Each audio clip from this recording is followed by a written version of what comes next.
മുരിങ്ങയില ഇതുപോലെ ഉണ്ടാക്കി സൂക്ഷിച്ച് വെച്ച് കഴിഞ്ഞാൽ കർക്കിടക മാസത്തിൽ പോലും നമുക്ക് മുരിങ്ങയില കഴിക്കാൻ പറ്റും. അപ്പോൾ ഇതെങ്ങനെയാണ് ചെയ്തെടുക്കുന്നതെന്ന് നോക്കാം. നമ്മൾ നല്ല ഫ്രഷ് ആയിട്ടുള്ള മുരിങ്ങയില ഒന്ന് കഴുകിയിട്ട് കൊണ്ടുവന്നിട്ടുണ്ട്. അത് നമുക്കൊരു പാനിലിട്ടിട്ട് ചെറിയ ഫ്ലെയിമിലിട്ടിട്ട് നല്ലപോലെ ഒന്ന് വറുത്തെടുക്കാം. അപ്പോൾ നിങ്ങൾക്ക് ഒരു ഫാനിൻ്റെ താഴെ ഒരു ടിഷ്യൂ പേപ്പറോ അല്ലെങ്കിൽ ഒരു കിച്ചൺ ടവലോ വെച്ചിട്ട് താഴെ ഇട്ടിട്ടൊന്ന് ഉണക്കിയെടുത്താൽ മതി. അല്ലെങ്കിൽ ഇപ്പോൾ മഴയായതുകൊണ്ട് വെയിലുണ്ടാവില്ലല്ലോ, അപ്പോൾ വെയിലത്ത് വെച്ച് ഉണക്കാനും പറ്റില്ല. അപ്പോൾ ഫാനിൻ്റെ താഴെ ഇട്ട് ഉണക്കുന്നതായിരിക്കും നല്ലത്. അല്ലെങ്കിൽ ഇതുപോലെ അങ്ങ് ചെയ്തെടുത്താൽ മതി. അപ്പോൾ ഏകദേശം ഒരു 15-20 മിനിറ്റ് വേണ്ടി വരും ഇങ്ങനെ വറുത്ത് കിട്ടാൻ വേണ്ടിയിട്ട്. നല്ല ക്രിസ്പി ആയിട്ട് കിട്ടണം. അതുപോലെ തന്നെ ഫ്ലെയിം കൂട്ടി വെച്ചിട്ട് കരിഞ്ഞു പോകാൻ പാടില്ല. നമ്മൾ ഇതുപോലെ ഒന്ന് പൊടിച്ച് നോക്കുമ്പോൾ ഇങ്ങനെ പൊടിഞ്ഞ് കിട്ടണം. ഇത്രയാണ് ഇതിൻ്റെ കറക്റ്റ് പാകം എന്ന് പറയുന്നത്. ഇനി നമുക്ക് ഇത് അടുപ്പത്ത് നിന്ന് മാറ്റി കൊടുക്കാം. അതുപോലെ തന്നെ ഒരു 2 ടേബിൾ സ്പൂൺ ഉഴുന്നുപരിപ്പ് നമ്മൾ ഇതിലേക്ക് ഇട്ട് കൊടുക്കുന്നുണ്ട്. കഴുകിയിട്ടാണ് ചേർത്ത് കൊടുത്തത്. അതും ചെറിയ ഫ്ലെയിമിലിട്ടിട്ട് ഉഴുന്നുപരിപ്പ് നല്ലപോലെ ഒന്ന് ക്രിസ്പി ആകുന്നത് വരെ വറുത്ത് കൊടുക്കാം. അപ്പോൾ അതും നമുക്കൊന്ന് മാറ്റി കൊടുത്തതിന് ശേഷം ഇതിലേക്കൊരു 3-4 കായ്മുളക് ചേർത്ത് കൊടുക്കുന്നുണ്ട്. അപ്പോൾ കായ്മുളക് അതിൻ്റെ ഒരു പച്ചമണമൊക്കെ മാറി നിറം മാറുന്നവരെ ഒന്ന് വഴറ്റി കൊടുക്കാം. അപ്പോൾ അതും കരിഞ്ഞു പോകാണ്ട് സൂക്ഷിക്കണം. അപ്പോൾ നമ്മൾ ഉണ്ടാക്കുന്ന റെസിപ്പി ഇതൊക്കെ കരിഞ്ഞു പോയി കഴിഞ്ഞാൽ കയ്പ്പ് ടേസ്റ്റ് ഉണ്ടാകും. ഇനി നമുക്കത് മാറ്റിയതിന് ശേഷം 2 ടേബിൾ സ്പൂൺ വെളിച്ചെണ്ണ ഒഴിച്ചു കൊടുക്കാം. പിന്നെ അതിലേക്കൊരു 2 ടേബിൾ സ്പൂൺ വെളുത്ത എള്ള് ചേർത്ത് കൊടുക്കുന്നുണ്ട്.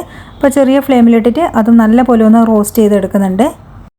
അപ്പോൾ എള്ളിൻ്റെ കളറൊന്ന് മാറി വരുന്ന സമയത്ത് നമ്മൾ ഇതിലേക്ക് തേങ്ങ ചേർത്ത് കൊടുക്കുന്നുണ്ട്. ഒരു 2 ടേബിൾ സ്പൂൺ തേങ്ങ ചേർത്തിട്ട് നമുക്ക് തേങ്ങേൻ്റെ ആ ഒരു പച്ച ഇതൊക്കെ ഉണ്ടാവില്ലേ, പച്ച ചൊവയും അതുപോലെ അതിൻ്റെ ആ ഒരു വെള്ളപ്പറ്റൊക്കെ ഒന്ന് ഇതാവുന്നവരെ വറുത്തെടുക്കാം.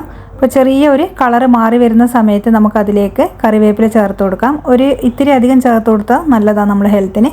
അതുപോലെ തന്നെ നല്ല ടേസ്റ്റുമാണ്. അപ്പോൾ ഇതാ നമ്മളെ തേങ്ങേൻ്റെയൊക്കെ കളർ മാറി വന്നിട്ടുണ്ട്. അത് നമുക്ക് അടുപ്പത്ത് നിന്ന് മാറ്റാം.